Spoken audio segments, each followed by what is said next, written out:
വർക്കലയിൽ നിന്ന് ശ്രീകുട്ടിയെ താഴെ തള്ളിയിട്ട് കൊലപ്പെടുത്താൻ ശ്രമിച്ച വാർത്തയിൽ ഇപ്പോൾ കൂടുതൽ അപ്ഡേഷൻ വരുന്നുണ്ട്. എഫ്ഐആറിന്റെ കൂടുതൽ വിവരങ്ങൾ റിപ്പോർട്ടർ പുറത്തുവിടുകയാണ്. First on reporter.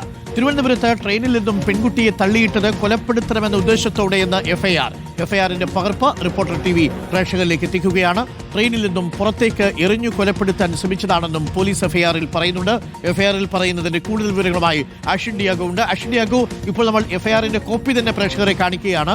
ഇപ്പോൾ എഫ്ഐആറിൽ പറയുന്നത് ട്രെയിനിൽ നിന്ന് തള്ളിയിട്ടത് മനഃപൂർവ്വമാണ് എന്നാണ്. കൊലപ്പെടുത്തണമെന്ന ഉദ്ദേശത്തോടു കൂടിയാണ് അർച്ചനയെയും ശ്രീകുട്ടിയെയും തള്ളിയിടാൻ ശ്രമിച്ചത്. അതിൽ ശ്രീകുട്ടി വീണു, അർച്ചന രക്ഷപ്പെട്ടു. എന്താണ് എഫ്ഐആറിലെ കൂടുതൽ വിവരങ്ങൾ? അശ്വിൻ ഡിയാഗോ.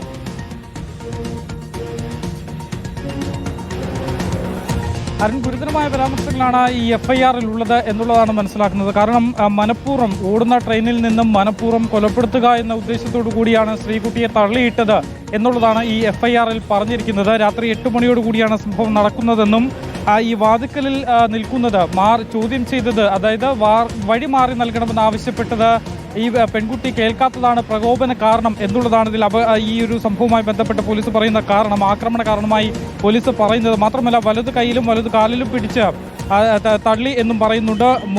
നടുവിൽ ചവിട്ടി ട്രെയിനിൽ നിന്നും വീഴ്ത്തുകയാണ് ഉണ്ടായത് എന്നും ഈ എഫ്ഐആറിൽ പറയുന്നുണ്ട്. എന്തായാലും വധശ്രമം അടക്കമുള്ള വകുപ്പുകളാണ് നിലവിലിപ്പോൾ ഇയാൾക്കെതിരെ ചുമത്തിയിട്ടുള്ളത് എന്നുള്ളതാണ് മനസ്സിലാക്കുന്നത്. മാത്രമല്ല ഈ കൂട്ടുകാരിയെയും, അതായത് ആരതി, ഈ ശ്രീകുട്ടിയുടെ കൂട്ടുകാരിയിട്ടുള്ള ആരതിക്ക് നേരെയും ആക്രമണം ഉണ്ടായി. ആരതിയും ട്രെയിനിൽ നിന്നും എടുത്തെറിയാൻ ശ്രമിച്ചു എന്നതാണ് ഈ എഫ്ഐആറിൽ പറയുകയും ചെയ്യുന്നത്. അതായത് നേരത്തെ രാവിലെ മുതൽ നമ്മൾ പറഞ്ഞുകൊണ്ടിരുന്ന കാര്യം തന്നെയാണ് ഇപ്പോൾ എഫ്ഐആറിലും ഉള്ളത് എന്നുള്ളതാണ്. ഇതിന്റെ പ്രകോപന കാരണമായി പറയുന്നത് നേരത്തെ ഈ പ്രതിയുടെ മൊഴിയിൽ പറയുന്ന കാരണം തന്നെയാണ്. അതായത് ഇയാൾ 8 മണിയോടുകൂടി വർക്കല റെയിൽവേ സ്റ്റേഷനിൽ എത്തിയപ്പോഴാണ്, ട്രെയിൻ റെയിൽവേ സ്റ്റേഷനിൽ എത്തിയപ്പോൾ ജനറൽ കമ്പാർട്ട്മെന്റിലേക്ക് എത്തുന്നു. അവിടെ ഇയാൾ മദ്യപിച്ചുകൊണ്ടിരുന്ന ഒരു സ്ഥലമുണ്ട്. അവിടെ ഈ ശ്രീകുട്ടി നിൽക്കുന്നത് കണ്ടു. അങ്ങനെ ഇയാൾ ട്രെയിനിന്റെ ടോയ്ലറ്റിലേക്ക് പോകുന്നു. അത് ഉപയോഗിച്ച് പുറത്തേക്ക് ഇറങ്ങി വന്ന ശേഷവും ഈ ശ്രീകുട്ടി അവിടെ തന്നെ നിൽക്കുകയാണ്. അങ്ങനെയാണ് ഈ കുട്ടിയോട് അവിടെ നിന്ന് മാറണമെന്ന് ആവശ്യപ്പെട്ട് മോശമായി പെരുമാറുന്നതും. പക്ഷേ കുട്ടി അത് മാറിക്കൊടുത്തില്ല. പിന്നീട് അവിടെ വെച്ചൊരു വഴക്കുണ്ടാകുന്നു. ഇതിനിടയിൽ ഈ കുട്ടിയുടെ സുഹൃത്തായ ആരതി കൂടി അവിടേക്ക് എത്തുകയാണ്. പിന്നീട് രണ്ടുപേരുമായി ഇയാൾ വഴക്കുണ്ടാക്കുന്നു. അങ്ങനെയാണ് ഇയാൾ കൊല്ലണമെന്ന ഉദ്ദേശത്തോടു കൂടി ശ്രീകുട്ടിയെ ട്രെയിനിൽ നിന്നും ചവിട്ടി പുറത്തേക്കാക്കിയത്.